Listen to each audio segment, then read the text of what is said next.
नमस्कार। आज हम शिवानी जी की एक बहुत बहुत जानी पहचानी कहानी है विनोदिनी, उस पे थोड़ी गहराई से बात करेंगे। जी बिल्कुल। और हमारे पास जो सामग्री है वो इसके कुछ खास हिस्सों पर रोशनी डालती है। विनोदिनी, प्रेम, विश्वासघात और आत्मसम्मान की कहानी। हाँ, तो आज का मकसद है कुमाऊं की वादियों में रची बसी इस कहानी के ताने बाने को समझना। एक औरत का सफर, उसके प्यार से लेकर धोखे, फिर समाज के बंधन और आखिर में वो आत्मनिर्भरता की तलाश। बिल्कुल, ये सिर्फ एक कहानी नहीं है, इसमें एक हौसला भी है, एक प्रेरणा भी है, कह सकते हैं। हाँ, इसे ऐसे महसूस करते हैं जैसे हम पता है जैसे पहाड़ की ढलान पर बैठे हों और वो कहानी हमारे सामने खुल रही हो। तो चलिए विनोदिनी की दुनिया में चलते हैं, देखते हैं क्या है उसमें। चलिए। तो शुरुआत होती है कुमाऊं के एक छोटे से गांव से। हमारी हीरोइन है विनोदिनी, नाम जैसा वैसा ही, मतलब जिंदा दिल, हंसमुख। हाँ, कोई बहुत असाधारण सुंदरी नहीं, न कोई बहुत अमीर घराने की, बस एक आम लड़की। बिल्कुल आम, लेकिन आंखों में सपने हैं, कुछ करने का जज्बा है, अपने गांव के लिए, वहां की औरतों के लिए, बच्चों के लिए, शायद कोई स्कूल खोलने का सपना। जी, पढ़ने लिखने का शौक रखती है और एक उम्मीद है कि वो कुछ बदलाव लाएगी। और इसी सीधी सादी दुनिया में एंट्री होती है सुरेश की। सुरेश। गांव का ही लड़का है, पर शहर में पढ़ता लिखता है, नौकरी करता है, थोड़ा कैसा कहें संवेदनशील है, सपनों में खोया रहने वाला। हाँ, और उसे विनोदिनी की यही सादगी, उसकी बेबाकी, उसके सपने, ये सब भा जाता है। फिर मुलाकातें होती हैं, कभी मंदिर में, कभी नदी किनारे, और धीरे धीरे प्यार। बिल्कुल, एक बहुत ही मासूम सा गहरा प्यार, जैसे कुमाऊं की नदियां होती हैं ना, शांत पर गहरी। हाँ, विनोदनी को भी लगता है कि सुरेश के साथ शायद उसके सपने सच हो जाएं। ये जो शुरुआती दौर है ना प्यार का, ये बहुत दिलचस्प है। ऊपर से देखो तो बिल्कुल सादा, मासूम, साझा सपने। हाँ, लेकिन यहीं कहानी की बुनियाद रखी जा रही है। विनोदिनी का प्यार सिर्फ एक एहसास नहीं है, वो उसकी उम्मीदों से जुड़ा है, उसके भविष्य के सपनों से। सही। और ये जो आदर्शवाद है, ये जो उम्मीदें हैं, ये बाद में आने वाले संघर्षों के लिए एक पैमाना बन जाती हैं। सवाल यही है कि क्या इतनी सादगी से शुरू हुआ रिश्ता समाज की जो मुश्किलें हैं उनको झेल पाएगा? बिल्कुल। और यहीं से कहानी की परतें खुलती हैं। गांव का समाज, जहां प्यार करना भी आसान नहीं होता। सुरेश का परिवार थोड़ा ऊंचा समझता है खुद को। उन्हें लगता है कि विनोदिनी उनके शहर में पढ़े लिखे बेटे के लायक नहीं है। जी, और फिर कानाफूसी शुरू होती है गांव में। अरे ये लड़की तो लड़के को फंसा रही है, इस तरह की बातें। और विनोदिनी के अपने माँ बाप, उन्हें इज्जत की चिंता, लोकलाज। बिल्कुल, ये सब बहुत स्वाभाविक दिखाया गया है। इसी बीच सुरेश को शहर में अच्छी नौकरी मिल जाती है। वो जाता है बड़े बड़े वादे करके, मैं लौटूंगा तो मैं ले जाऊंगा। वो वादे जो अक्सर किए जाते हैं। पर वक्त गुजरता है, शहर की हवा लगती है, सुरेश की चिट्ठियां कम, और फिर खबर आती है एक दिन। खबर जो सब कुछ बदल देती है। हाँ, कि सुरेश ने शहर में किसी अमीर लड़की से शादी कर ली। बस, विनोदिनी के लिए तो जैसे दुनिया ही उजड़ गई, दिल टूट गया, सपने बिखर गए। लेकिन यहाँ एक बहुत अहम मोड़ आता है।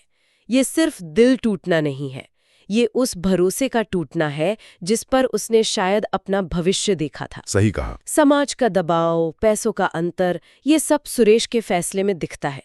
पर ज्यादा जरूरी बात यह है कि इस धोखे के बाद विनोदिनी बिखर कर रह नहीं जाती। यहीं से उसके अंदर की वो ताकत, वो हिम्मत, वो जागना शुरू होती है जो शायद उसे खुद भी नहीं पता थी। अच्छा, मतलब ये चोट उसे कमजोर नहीं करती, बल्कि उसे शायद अपनी जमीन तलाशने पर मजबूर कर देती है। कई बार होता है ना, जिंदगी की सबसे बड़ी चोटें ही हमें हमारी असली ताकत से मिलवाती हैं। हाँ, ये बात तो है। विनोदिनी के लिए ये वही पल है। वो रोती है, दुखी होती है, वो सब स्वाभाविक है।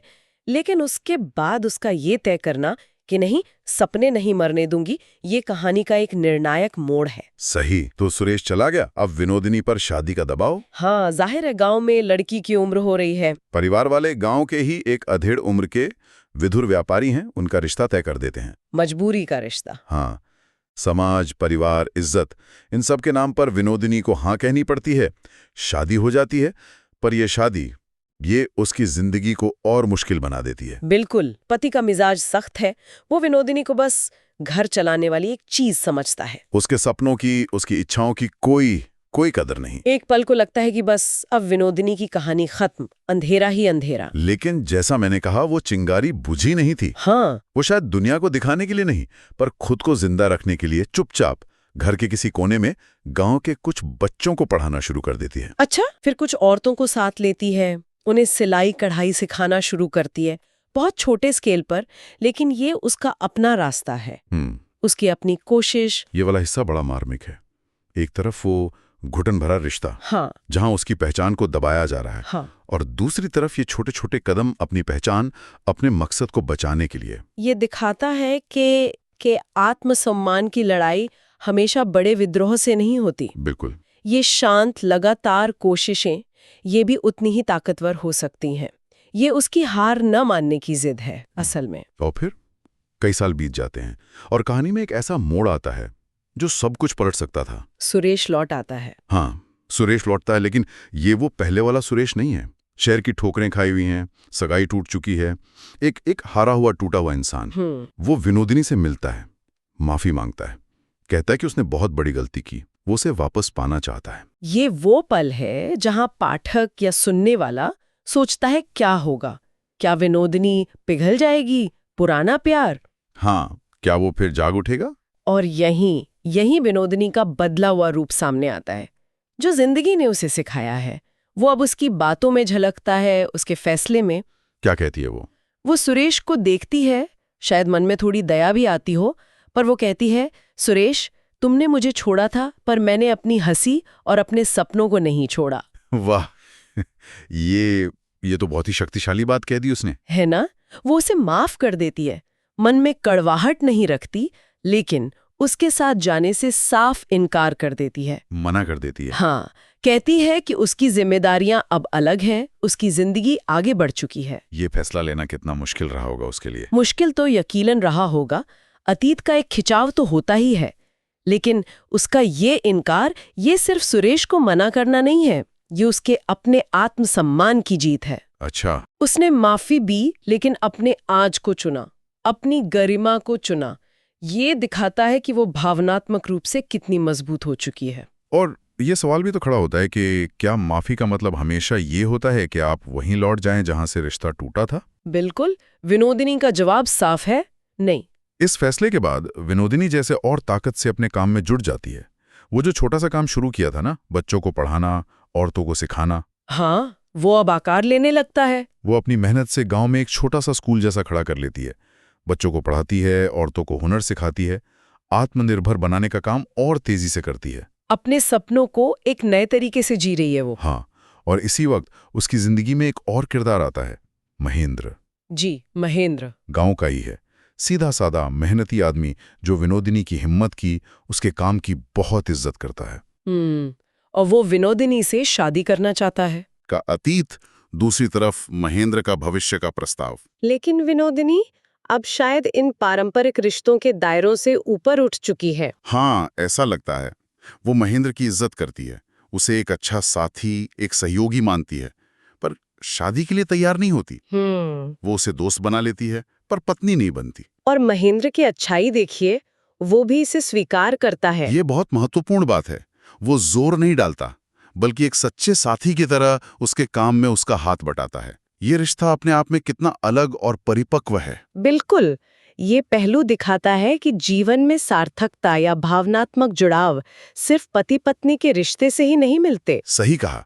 विनोदिनी अपनी खुशी, अपना उद्देश्य अपने काम में ढूंढ लेती है, बच्चों की हंसी में, औरतों के बढ़ते आत्मविश्वास में। और महेंद्र का किरदार भी, वो एक टिपिकल हीरो नहीं है, वो एक सपोर्टिंग किरदार है। हाँ, एक ऐसा सहायक पुरुष जो नायिका पर हावी नहीं होना चाहता, बल्कि उसके सपनों को पूरा करने में मदद करना चाहता है। ये कहानी को उन घिसे पिटे रोमांटिक विचारों से बचाता है। सही। तो कहानी के अंत में हम देखते हैं विनोदिनी का स्कूल चल रहा है। गांव की औरतें कुछ हद तक ही सही, पर अपने पैरों पर खड़ी हो रही हैं। जी, एक बदलाव आ रहा है धीरे धीरे। सुरेश भी गांव में ही है, स्कूल में मदद करता है, पर एक दूरी है, शायद अपने अतीत का बोझ है उस पर। विनोदिनी की अपनी निजी जिंदगी में शायद वो परंपरागत सुख नहीं है जिसकी हम कल्पना करते हैं, लेकिन उसे एक अलग तरह की संतुष्टि है, एक सुकून है अपने काम से, अपने बनाए रास्ते से, लोगों की जिंदगी में जो वो फर्क ला रही है उससे। हाँ, वो सीन बड़ा प्यारा है जहां वो नदी किनारे बच्चों और औरतों के साथ बैठी और कहती है, जिंदगी में चाहे कितने ही दुख आए, अपनी हंसी और सपनों को मत छोड़ना। ये उसकी पूरी जिंदगी का सार है। उसका नाम है विनोदिनी, आनंद बिखेरने वाली, और वो सचमुच अपने दर्द से ऊपर उठकर यही करती है। अगर हम पूरी कहानी को देखें तो ये सिर्फ प्यार की कहानी नहीं है, ना ही सिर्फ समाज की। ये असल में क्या है? मेरे ख्याल से ये कहानी है अंदर की ताकत की, आत्मसम्मान की और अपनी शर्तों पर जीने की हिम्मत की। शिवानी जी ने कुमाऊं के माहौल का इस्तेमाल करके बड़ी खूबसूरती से दिखाया है कि कैसे एक साधारण सी लड़की मुश्किल हालात से लड़कर अपनी पहचान बनाती है। ये प्यार के बारे में है, हाँ, पर उससे कहीं ज्यादा ये खुद से प्यार करने के बारे में है, अपने वजूद को मायने देने के बारे में है। असली चमक वो बाहरी सुंदरता या पैसे में नहीं होती। सही। वो होती है मुश्किलों से लड़कर खुद को साबित करने में। विनोदिनी की चमक वही है। तो ये थी विनोदिनी की कहानी, एक औरत की यात्रा। हंसी से शुरू हुई, आंसुओं से गुजरी, संघर्षों में तपी और आखिरकार जिसने अपनी राह खुद बनाई, अपनी शर्तों पर जीकर दिखाया। ये कहानी बार बार याद दिलाती है कि अपना आत्मसम्मान, अपने सपने, ये कितने कीमती हैं। बिल्कुल। और यहाँ शायद एक सवाल सोचने के लिए छोड़ा जा सकता है।